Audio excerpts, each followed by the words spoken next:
Welcome back to the channel. My name is Steve. Welcome to Second Chance Transplant Living. Today we have another subject. We're going to explore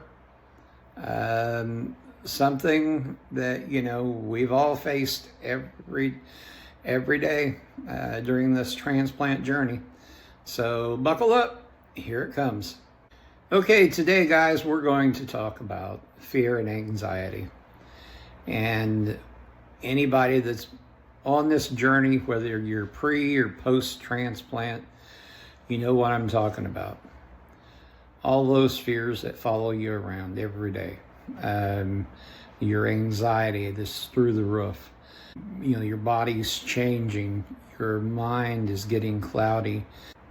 Every day we're thinking, are we going to survive? Am I going to make it to surgery? Am I going to get the call? Am I going to, survive the actual surgery itself? Which is a very high rate of success, guys. I mean, honestly. But, those are the things that we worry about daily. And those are the things that we're trying to, deal with and put your mind at ease. Okay, so how do we deal with fear and anxiety? Well, don't Google. That's not going to help us. That's just going to create a little more of that fear and all that. Number one, has your transplant team got you in touch with a counselor?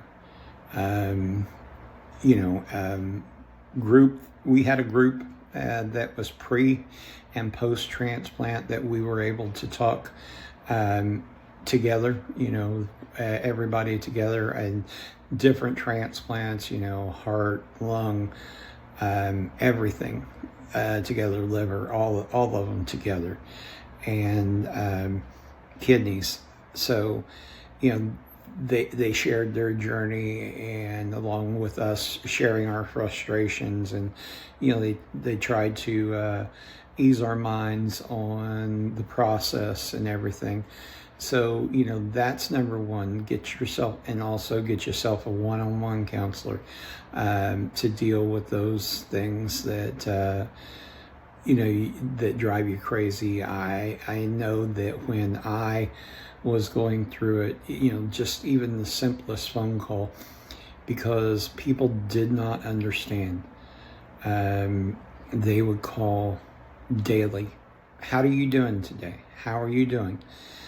And I know they meant well. I really do. I know it.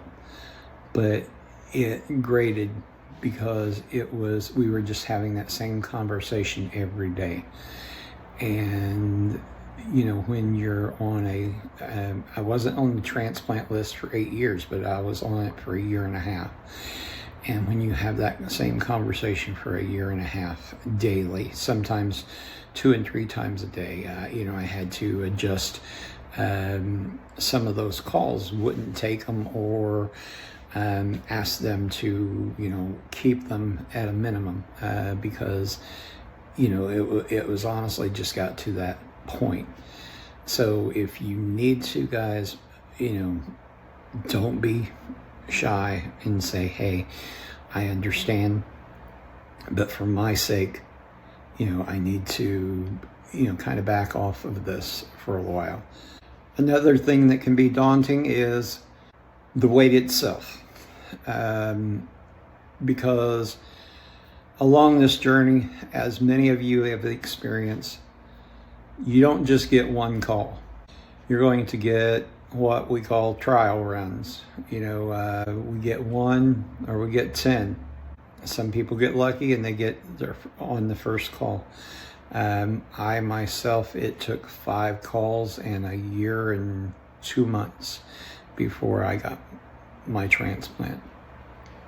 So, but every time, you get that call, your anxiety goes through the roof. My last call was different than any call prior to. All the prior calls were, hey, we'll call you back at a certain time if we want you to come up. Or, hey, you're the backup. My fifth call was, hey, how fast can you get here? That was my fifth call. I got called around 8:30 in the morning. I was at the hospital by around 2, in surgery by 4:30. Believe it or not, even with that quick a time frame, you get that anxiety going in. So, those are all things that affect us. So what do? We're lethargic. We really don't do anything, as we progress into our body's changing. We're starting to get ascites. We're starting to get, some of us develop hernias, some of us develop hydroceles. So, keep your mind busy, whether it's reading your Bible and, doing that to keep yourself busy, meditating, prayer, audible, or watching TV. I know that I was so tired that I slept a lot. I mean, sometimes I think I slept maybe 20 hours a day. That's how tired I was by the time I got to the point of surgery.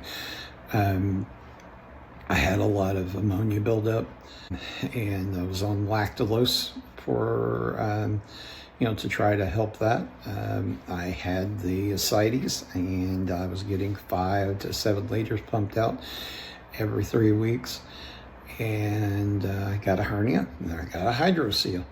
So all of those things, everything. Every time I found something, I was like, oh no, what is this on top of all that? Just trust your transplant team, keep them informed. They've seen it all, and, they'll make the test happen to keep your mind at ease. Just keep yourself busy, guys.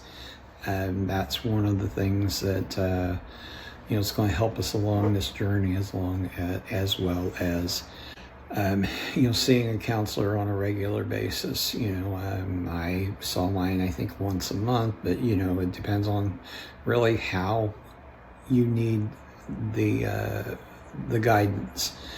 And, but anyway, I hope this has kind of helped. I know that, I've kind of rambled a little bit, but sorry about that. But if it helps in any way, like and subscribe. If you know anyone that is going through this now, please share it. But like I said, it's a wild journey. The only ones that really know what we've gone through are the ones that have gone through it. But if you haven't gone through it, stick tough, because it's worth it on the other side.